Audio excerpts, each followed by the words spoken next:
Assalamualaikum warahmatullahi wabarakatuh. Hai, apa kabarnya anak-anak sahabat Mari Belajar Bersama? Semoga hari ini kalian semua dalam keadaan sehat, tetap semangat dan ceria. Pada video kali ini kita akan belajar materi di kelas 4, tema 8, daerah tempat tinggalku, subtema 1, lingkungan tempat tinggalku, pembelajaran 3. Tapi sebelum kita mulai pembelajaran pada pagi hari ini, mari terlebih dahulu kita berdoa. Berdoa dimulai. Berdoa selesai.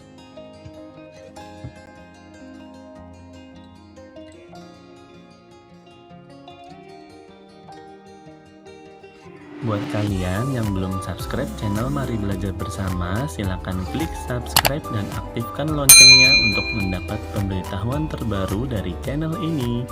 Jangan lupa tonton videonya terus ya. Ayo siap-siap, kita mulai belajarnya ya. Anak-anak, tujuan pembelajaran kita pada pagi hari ini adalah sebagai berikut. Hai teman-teman, namaku Dayu. Aku dan keluargaku berasal dari Bali. Saat di Bali, aku tinggal di daerah Tabanan. Bagaimana kondisi lingkungan tempat tinggalku? Ayo kita cari tahu bersama-sama. Bali sangatlah terkenal hingga di luar negeri sebagai ikon pariwisata Indonesia. Bali memiliki potensi pariwisata seperti wisata alam, wisata seni, dan budaya. Provinsi Bali terbagi atas 8 kabupaten dan 1 daerah kota. Tabanan merupakan salah satu kabupaten di Provinsi Bali. Wilayah Kabupaten Tabanan didominasi oleh pegunungan dan pantai. Selain itu, Tabanan terkenal sebagai penghasil beras dan sayuran. Mayoritas penduduknya bermata pencaharian sebagai petani. Namun, penduduk yang tinggal di pantai bermata pencaharian sebagai nelayan. Keadaan alam suatu tempat mempengaruhi mata pencaharian penduduknya. Ayo kita cari tahu lebih lanjut. Penduduk di suatu daerah. Mata pencaharian penduduk di suatu daerah berbeda dengan daerah lain. Mata pencaharian penduduk di daerah pesisir pantai berbeda dengan penduduk di daerah dataran rendah maupun di dataran tinggi. Simak penjelasan berikut. Penduduk di daerah pantai bermata pencaharian sebagai nelayan, petani tambak, pedagang, petani garam, dan perajin. Penduduk di daerah dataran rendah bermata pencaharian sebagai buruh, petani, pedagang, dan peternak. Penduduk di daerah dataran tinggi bermata pencaharian sebagai petani, peternak, pedagang, dan pekerja perkebunan, misalnya teh, kopi, dan cengkeh. Selain itu, penduduk yang tinggal di desa juga memiliki mata pencaharian yang berbeda dengan penduduk di daerah kota. Penduduk di desa lebih banyak bermata pencaharian sebagai petani, peternak, perajin, pedagang, buruh tani, dan perkebunan. Sedangkan penduduk di kota bermata pencaharian sebagai pekerja jasa, misalnya pegawai bank, konsultan, pengacara, sopir, karyawan, pedagang, dan buruh pabrik.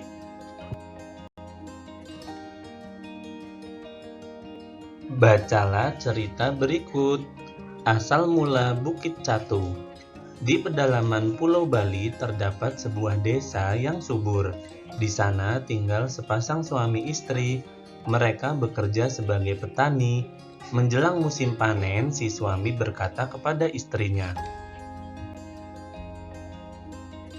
"Jika nanti hasil panen kita melimpah, buatlah tumpeng nasi yang besar. Kemudian undanglah tetangga untuk makan bersama." Istrinya pun setuju. Kedua suami istri pun berharap panen mereka melimpah. Tak lama kemudian harapan mereka terkabul. Si istri yang menyiapkan tumpeng nasi dan mengundang seluruh penduduk desa untuk makan bersama. Menjelang musim panen berikutnya, si suami berkata lagi kepada istrinya, "Semoga panen kita lebih banyak lagi.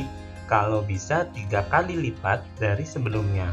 Jika harapanku terkabul, buatlah 3 tumpeng nasi yang lebih besar dari sebelumnya. Kemudian si istri membuat 3 tumpeng dan mengundang seluruh penduduk desa untuk berpesta kembali. Beberapa hari kemudian si suami pergi ke sawah. Dalam perjalanan ia melihat seonggok tanah yang berbentuk seperti catu.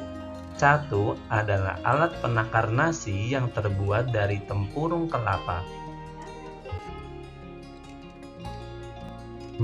Aneh sekali, sepertinya kemarin gundukan tanah ini tidak ada, gumam si suami. Setelah pulang dari ladang, ia bercerita kepada istrinya. Kemudian ia mengajukan usul pada istrinya. Istriku, bagaimana kalau kita membuat beberapa catu nasi? Siapa tahu kalau kita membuatnya, hasil panen kita akan semakin melimpah. Sejak saat itu si istri rajin membuat catu nasi. Setiap catu nasi yang dibuatnya, ia niatkan untuk menambah hasil panennya. Namun, ada keanehan yang terjadi. Saat pergi ke sawah, onggokan tanah yang ia temukan sebelumnya semakin membesar. Rupanya, setiap si istri membuat catu nasi, saat itu pula onggokan tanah membesar. Sepasang suami istri pun tak menyadarinya. Bahkan si istri membuat catu nasi yang lebih besar setiap harinya. Lama-kelamaan, onggokan tanah itu berubah menjadi sebuah bukit. Setelah si petani dan istrinya berhenti membuat catu nasi, onggokan tanah itu pun juga berhenti membesar. Sejak saat itu, onggokan tanah itu disebut dengan Bukit Catu. Dalam cerita tersebut terdapat 3 tokoh. Tokoh merupakan pelaku dalam cerita. Tokoh merupakan salah satu unsur pembangun cerita. Tokoh mengemban peristiwa dalam cerita sehingga peristiwa tersebut mampu terjalin sebagai cerita. Selain itu, tokoh berfungsi sebagai pembawa pesan, amanat, moral, atau sesuatu yang ingin disampaikan oleh pengarang kepada pembaca. Jawablah pertanyaan berikut. Siapa tokoh dalam cerita berjudul Asal Mula Bukit Catu? Jawabannya, petani, istri petani, dan penduduk desa.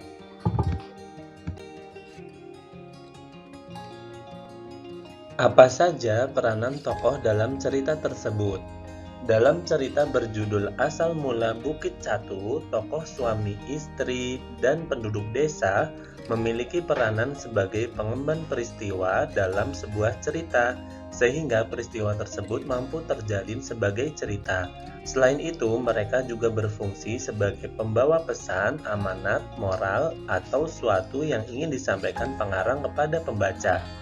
Apa pesan yang terdapat pada cerita tersebut? Pertama, kita harus selalu rajin berdoa dan berusaha dalam meraih cita-cita. 2. Kita harus mau berbagi kebahagiaan kepada sesama. 3. Kita harus selalu bersyukur atas nikmat dan karunia Tuhan yang Maha Esa.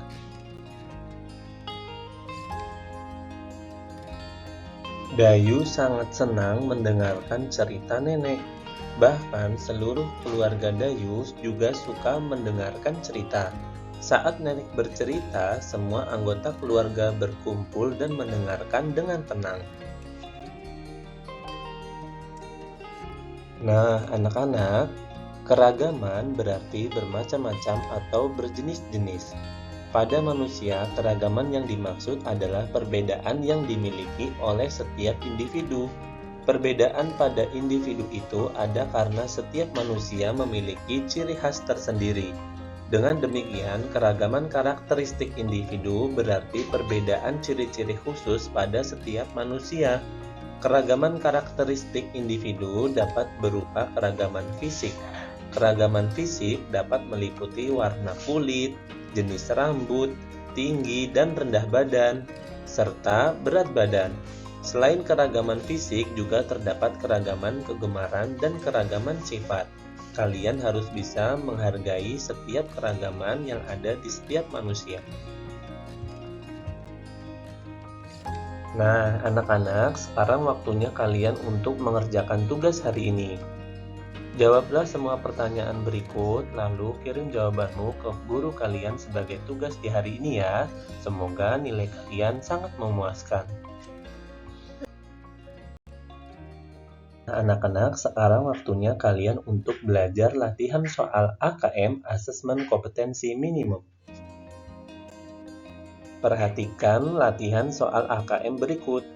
Latihan soal AKM berikut berjenis soal AKM numerasi dengan jenis soal benar-salah, level pemahaman atau L1, konteks saintifik dengan konten bilangan. Perhatikan gambar tentang penjelasan suhu badan manusia berikut ini. Pada tabel tersebut, kalian dapat melihat pembagian atau klasifikasi tingkatan suhu tubuh manusia. Berilah tanda centang pada kotak benar atau salah untuk setiap pernyataan berikut. Pertama, hiperpireksia adalah kondisi demam dengan tingkatan yang paling tinggi. Benar atau salah? Benar. Selanjutnya, untuk menghindari hipotermia di daerah pegunungan, kita memerlukan pakaian hangat dan tebal. Coba kalian perhatikan, hipotermia adalah kondisi tubuh di mana suhu kurang dari 35 derajat Celcius. Berarti kondisi tubuh sedang kedinginan ya, berarti memerlukan pakaian hangat dan tebal. Jadi jawabannya benar. Selanjutnya, saat mengalami luka serius akibat kecelakaan dan terjadi infeksi, suhu badan Budi naik menjadi 38,5 derajat Celcius. Dokter menyatakan Budi mengalami hipertermia. Benar atau salah? Benar. Hipertermia adalah kondisi badan di atas 37,5 derajat atau 38 derajat. Terakhir, orang sehat suhu badannya di bawah 36 derajat Celcius. Benar atau salah? Coba perhatikan suhu tubuh normal. Suhu tubuh normal 36,5 derajat sampai 37,5 derajat. Jadi jawabannya salah. Itulah latihan soal AKM kali ini. Adik-adik, untuk latihan soal AKM selanjutnya akan dibahas pada video selanjutnya. Sampai berjumpa lagi di video selanjutnya. Terima kasih sudah menonton video ini. Jangan lupa buat kalian yang belum subscribe channel Mari Belajar Bersama, silakan klik subscribe dan aktifkan loncengnya untuk mendapatkan pemberitahuan terbaru dari channel ini. Dan silakan klik like pada video ini ya. Jika video ini bermanfaat untuk kalian, silakan share ke teman-teman kalian melalui akun media sosial lainnya. Sampai berjumpa lagi di video selanjutnya. Wassalamualaikum warahmatullahi wabarakatuh.